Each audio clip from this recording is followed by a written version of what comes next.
నేతాజీ సుభాష్ చంద్రబోస్ ను నేటి యువత ఆదర్శంగా తీసుకోవాలని alliance club vice governor Vanamu Srinivas, past governor Kovvuri Munireddy పేర్కొన్నారు. నాకు రక్తాన్నివ్వండి, నేను మీకు స్వాతంత్రాన్నిస్తానంటూ దేశ విదేశాల్లో స్వాతంత్ర్యం కోసం పోరాడిన భారతదేశ కీర్తి కిరీటం, మరణంలేని అమరుడు మన నేతాజీ సుభాష్ చంద్రబోస్ జయంతి సందర్భంగా హోప్ ఫర్ చేంజ్ స్వచ్ఛంద సేవ సంస్థ మరియు అలయన్స్ సేవా శక్తి క్లబ్ ఆధ్వర్యంలో రెయిన్బో చిల్డ్రన్స్ హోమ్ చిన్నారుల మధ్య నేతాజీ చిత్రపటానికి పూలమాలలు వేసిన చిన్నారులకు పుస్తకాలు, పెన్లు, బిస్కెట్స్, చాక్లెట్స్ పంచడం జరిగిందని అధ్యక్షులు లక్ష్మీ నాగేంద్ర పేర్కొన్నారు. ముఖ్య అతిథులు మునిరెడ్డి మాట్లాడుతూ నేతాజీ సేవలు అభినందనీయమని, ప్రతి ఒక్కరూ ఆయన మార్గంలో నడవాలని పిలుపునిచ్చారు. వనము శ్రీనివాస్ మాట్లాడుతూ గొప్ప స్వాతంత్ర్య సమరయోధుడు, అందరి గుండెల్లో నిలిచిపోయే వ్యక్తి నేతాజీ.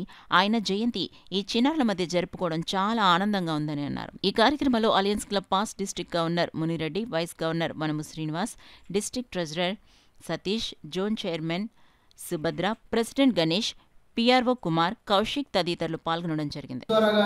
నేర్చుకుని అలాగే అప్పుడు చదువుకోవడానికి కూడా చాలా ఇబ్బంది పడుతున్న రోజుల్లో ఆయన కష్టపడి చదువుకుని, ఆయన చదువుకున్న టైంలో కూడా బ్రిటిష్ వాళ్ళు చాలా ఇబ్బందులు పెట్టారు. అయినా ఇప్పుడు సతీష్ గారు చెప్పినట్టు ఐఏఎస్ స్థాయిలో ఆయన అంత స్థాయిలో చదువుకుని, మరి చదువు రానటువంటి చాలామంది విద్యార్థులకి చదువు చెప్పేలా కూడా ఆయన కూడా కొంతమందిని తయారు చేసి వాళ్ళ చేత కూడా చదువు చెప్పించి సమాజంలో అందరినీ ఎడ్యుకేట్ చేయడానికి కూడా ఆ రోజును కంకణం కట్టుకుని, మరి సమాజం కోసం మనం పడుతున్న ఇబ్బందులు భావితరాలు కూడా పడకూడదన్న ఉద్దేశంతో మరి ఆ రోజుని స్వతంత్రం కోసం పోరాడిన మహోన్నత వ్యక్తి సుభాష్ చంద్రబోస్ గారు.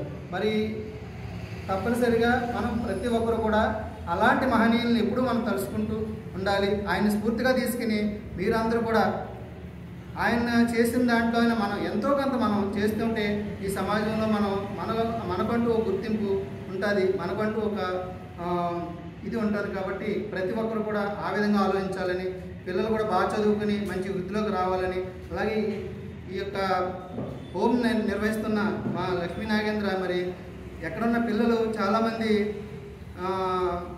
బట్టలు సరిగా లేకపోవడం, స్నానాలు చేయకపోవడం, అలా కొద్దిగా అనీజీగా ఉండడం చూస్తూ ఉంటాం. కానీ ఇక్కడ చాలా హోమ్లో ఉన్న పిల్లలందరూ కూడా చాలా నీట్గా తయారవడం, మేము ఎప్పుడు వచ్చినా కూడా చాలా హుందాతనంగా ఉండడం, మరి దాని అంతటికి కారణం ఏంటంటే లక్ష్మీ నాగేంద్ర యొక్క క్రమశిక్షణ.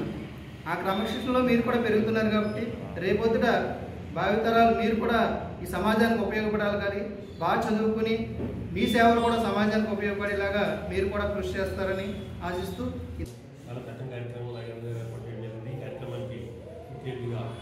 ప్రెసిడెంట్గా ఉన్నారు శ్రీనివాస్ గారు, అలాగే సతీష్ గారు, జోన్ చైర్మన్ సుభద్ర గారు, గణేష్ గారు, దీనికి అందరం చాలా ఆనందం. ఎందువల్లంటే నేతాజీ సుభాష్ చంద్రబోస్ అంటే చాలా వైబ్రేషన్ అనమాట. అంటే మన గాంధీ గారు ఎప్పుడు కూడా అహింసే పరమావధి అనేవారు. అంటే హింస చేయకూడదు, అహింస ద్వారానే మనం స్వతంత్రం తెచ్చుకోవాలనేవారు. కానీ ఎంత ట్రై చేసినా, ఎన్ని పాటలు పడినా, మన సమయంలో ఎన్నిసార్లు జైలు గెలిచినా కానీ బ్రిటిష్ వాళ్ళు ఒక దానికి వచ్చేవారు కాదు.